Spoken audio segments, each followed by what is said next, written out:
안녕하세요. 뉴빌드 남경혁 대표입니다. 오늘 우리가 얼마 전에 공사 완료한 도곡 레면 아파트 랜선 투어를 해볼 수 있도록 하겠습니다. 뉴빌드. 정말 간단하게 제가 요약해서 정리해서 말씀드릴 텐데, 그 고객분과 상담을 할 때 요청하셨던 내용 중에 컸던 게 뭐냐면, 주방이 너무나 좀 협소해서 사용하기 좀 어렵다, 거기에 대한 레이아웃을 좀 변경해서 사용성을 용이하게 해달라라는 부분이 사실 좀 메인이었어요. 그러면서 전반적으로는 화이트한 느낌의 그레이시한 부분이 포인트로 들어갔으면 좋겠다라는 내용이었는데요. 일단 기존 주방 모습이 어떤지 파악을 해보고 거기에 대한 대안을 어떻게 제시해서 진행했는지 한번 말씀드려볼게요. 일단 평면을 보시면요, 주방이 이 부분입니다. 이 부분인데, 거실에서 봤을 때 주방 자체가 일단 장식장 형태의 키 큰 장 때문에 좀 답답해요. 그리고 컬러가 너무 우리가 정말 지그지그다 바꾸고 싶은 체리색 컬러로 돼 있죠. 보조 주방 이 안쪽 공간에 바로 뭐가 있냐면 세탁기가 있습니다. 세탁기. 근데 이렇게 있다 보니까 기본적으로 공간에 대한 활용성이 조금 많이 떨어지죠. 물론 이제 우리가 보조 주방에 세탁기가 있는 게 일반적인데, 주방 자체 공간이 너무 작다 보니까 이 보조 주방까지 확장해서 사용을 하고 싶다 하더라도 세탁기 때문에 불편한 점이 있다는 거죠. 그러려면 필수로 뭐가 선행이 돼야 되죠? 맞습니다. 바로 세탁기가 위치를 이동을 해야 됩니다. 그럼 세탁기 위치를 어디로 이동할까요? 자, 지금 있는 보조 주방의 세탁기가 바로 어디?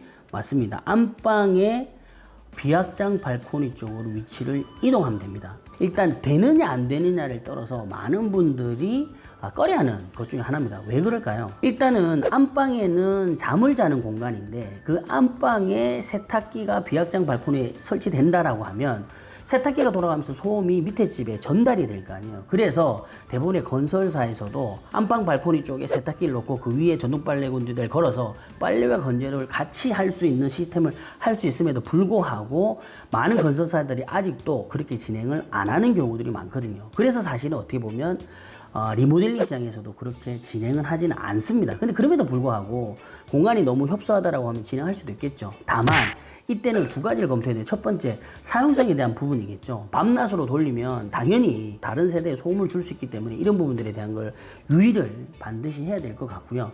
두 번째는 바로 설치가 가능한지 안 가능한지에 대한 판단 유무를 해야 됩니다. 첫 번째, 배수가 가능한지에 대한 부분과 두 번째, 급수, 냉수와 온수를 연결해서 연장을 시켜줄 수 있는지, 그 두 가지를 봐야 됩니다. 배수 부분에 대한 걸 살펴볼게요. 자, 여기 보니까 배수관이 있습니다. 자, 이렇게 배수관이 지나간 데에서 무조건 여기다가 배수를 연결하면 될까 안 될까요? 안 됩니다. 건축 도면을 확인을 해야 된다고 했는데, 그건 제가 저번 영상에 찍어 놓은 게 있으니까 참고 링크 걸어두시면 보시기 바라고요. 일단은 건축 도면을 보고 거기가 어떤 배수관인지를 확인을 해야 됩니다. 자, 그럼 거기서 건축 도면 구하는 방법이 뭐라고 그랬죠? 관리사무소 뚜벅뚜벅 걸어가, 뚜벅뚜벅 걸어가서 우리 집 평면도 보여주세요 라고 하면 이런 건축 도면을 보여줄 거예요. 지금 요 부분이죠.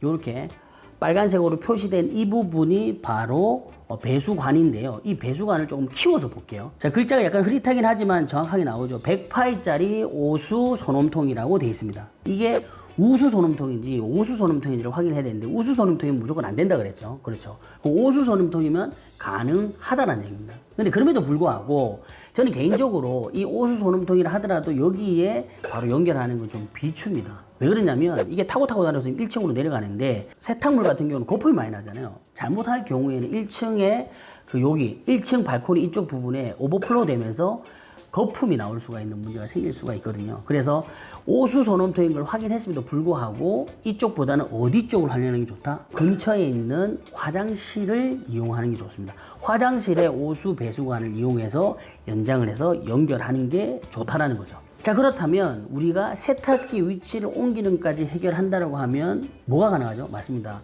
주방에 있는 발코니를 확장하면서 공간을 사용할 수가 있다라는 거죠. 그러면 변경 전과 변경 후에 대한 평면 볼게요. 변경 전에 이 형태에서 변경 후 이런 형태로 변경할 수가 있는 거죠. 그래서 기존에 있는 세탁기 자리에는 가전 소물장이 들어갈 수가 있고요.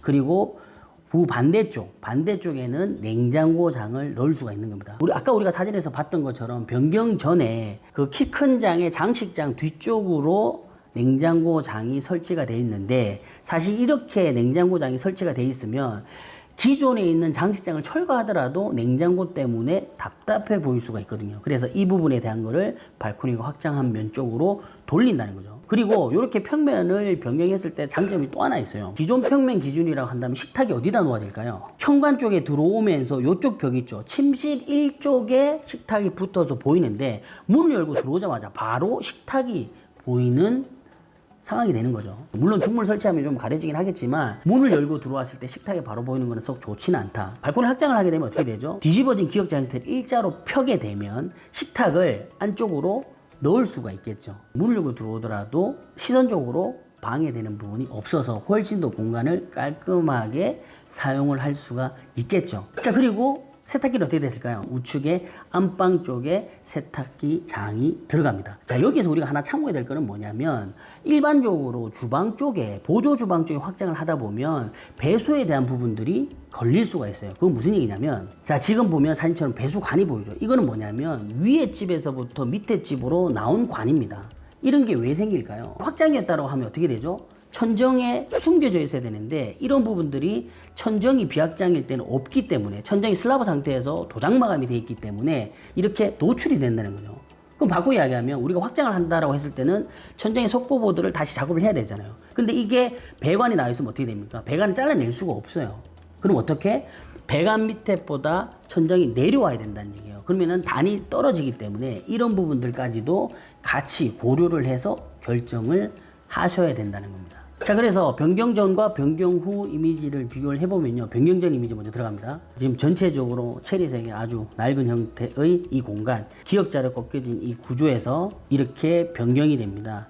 여기서 중요한 건 뭐냐면 전체적 공간을 연출을 할 때 모던한 느낌을 어떻게 하면 좀 더 심플하고 간결하게 표현해 줄 수 있느냐, 거기에 대한 포인트를 주셔야 되는데요. 여기 이제 9mm 슬림 문선을 사용했고요. 주방 쪽에는 라인 조명을 사용하고 상부장 하부에는 무드 등의 형태의 간접 조명으로 연출했습니다. 그리고 바닥 마루 같은 경우는 너무 메이플이나 애쉬 계열보다는 약간의 오크나 티크 계열로 색깔을 조금 눌러주면 조금 더 공간을 고급스럽게 연출할 수가 있는데요. 요게 요새 또 이렇게 트렌드처럼 많이 사용을 하시더라고요. 그래서 이런 부분들 참고를 하시면 좋을 것 같습니다. 자, 그러면은 마지막으로 발코니 쪽은 어떻게 되실까요? 자, 지금처럼 배수 부분을 새로 신설을 하고요. 그리고 벽 쪽으로 해서 급수, 냉수 온수를 만들어 줬습니다. 자, 여기서 중요한 거는 저번에 제가 이야기했잖아요. 드럼 세탁기 같은 경우는 굳이 온수가 필요 없지만 만약에 설치가 가능하다면 냉온수 다 설치를 할 필요가 있다. 왜? 통돌이 같은 경우는 무조건 냉수하고 온수가 같이 있어야 되거든요. 그래서 이런 부분들 참고해서 적용하시면 될 것 같습니다. 자, 그런데 여기서 제가 두 가지를 좀 추가적으로 말씀을 드리고 싶은 게 있어요. 뭐냐면 첫 번째, 심플한 공간을 만들 때 요즘 많이 하는 게 뭐죠? 바로 무몰딩입니다. 그 무몰딩 관련된 거 하나 이야기하고, 두 번째는 우리가 인테리어 공사를 할 때요, 전기 스위치의 위치를 옮기거나 아니면은 신설하는 경우, 그 일반 그 시청자분들이나 고객분들께서 되게 쉽게 생각하시는 경우들이 있는데요. 쉽게 생각할 문제가 아니라는 거. 자, 우선 먼저 무몰딩에 관련된 건데요. 무몰딩 영상 한번 보시죠. 기본적으로 기존에 있는 몰딩을 철거를 하게 되면 거기에 홈이 생기거든요. 홈이 생기는데 그 홈을 핸디 퍼티라고 해서 퍼티 작업을 하면서 그 면을 고르게 맞춰주는 작업을 합니다. 근데 이게 단순하게 그냥 한번 바로 끝나는 게 아니고요. 우측에 그 작업하시는 분과 좌측 작업하시는 분이 두 명 있잖아요. 그 뭐냐면 우측 작업하시는 분은 퍼티를 매기는 작업을 하시는 거고요. 좌측에 계신 분들은 퍼티가 마르게 되면 양생된다고 하거든요. 양생이 되면 거기를 한번 사포로 다시 갈아내는 작업을 합니다. 이런 작업을 2회에서 3회 정도 진행을 하죠. 그렇기 때문에 당연히 비용이 올라갈 수가 있는 겁니다. 그 점 참고하시면 될 것 같고요. 자, 두 번째, 전기 스위치 이설 또는 신설하는 영상 볼게요.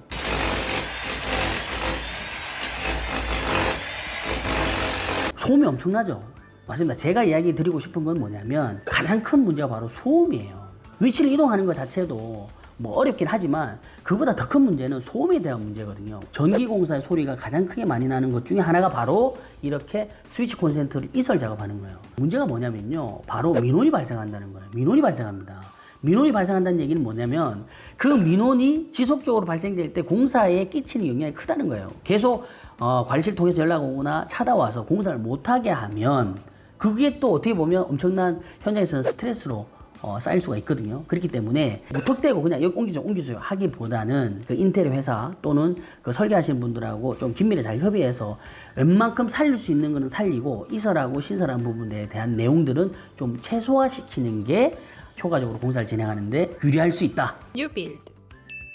자, 어떻습니까? 오늘도 우리가 랜선토 현장을 가지고 간단하게 인테리어 관련된 전반적인 내용과 지식들 살펴봤는데요. 이번 영상 참고하셔서 인테리어 하실 때 도움 많이 받으시길 바라고요. 다음 시간에는 더 좋은 영상으로 찾아뵐 수 있도록 하겠습니다. 그럼 여기까지 인테리어 맛집 뉴빌드 남경엽 대표였습니다.